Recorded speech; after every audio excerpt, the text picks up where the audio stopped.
Hello again. I have an interesting article from Brian Wesbury, who's an award-winning economist with First Trust, and he came out with this article just recently entitled "The Bears' 5 Stages of Grief."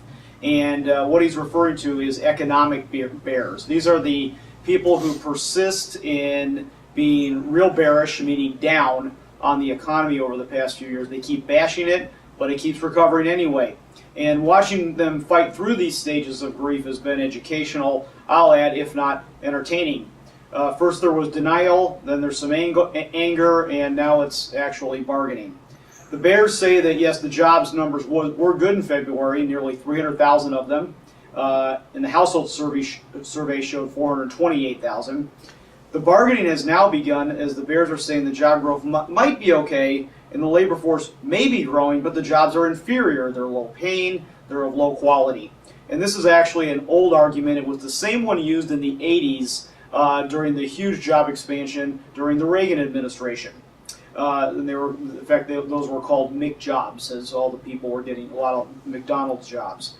It's true that temporary jobs, which make up only 2.2% of all the private sector positions, have accounted for almost 13% of the job growth in the past couple years, so it's much higher, but this is not unusual. Temp jobs are always cyclical, and they tend to fall when the economy shrinks and rise when the economy recovers, which is what we're seeing right now.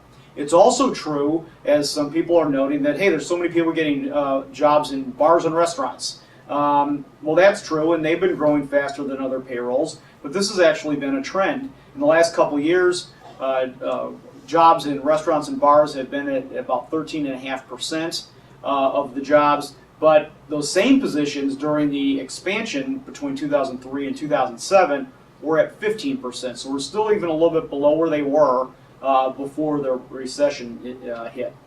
None of this is to say that the job market can't be better. It certainly can. The expansion in the size of the government over the last several years has resulted in slower job creation and slower wage growth than would be otherwise. The bigger the government, the smaller the private sector becomes, and the less dynamic the economy. So this undermines opportunity and interferes with the free market growth.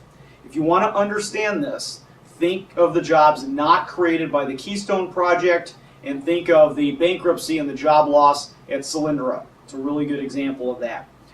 Shrinking the size of the government over the next decade would accelerate payroll gains and raise living standards at a faster pace. But even these mistakes cannot completely restrain and really can't stop what is an amazingly resilient economy, bigger than any Congress, bigger than Senate, bigger than the administration. It's bigger than all of us. So some positive words from Brian Wesbury, and we'll see how this continues to go in the future. Thank you.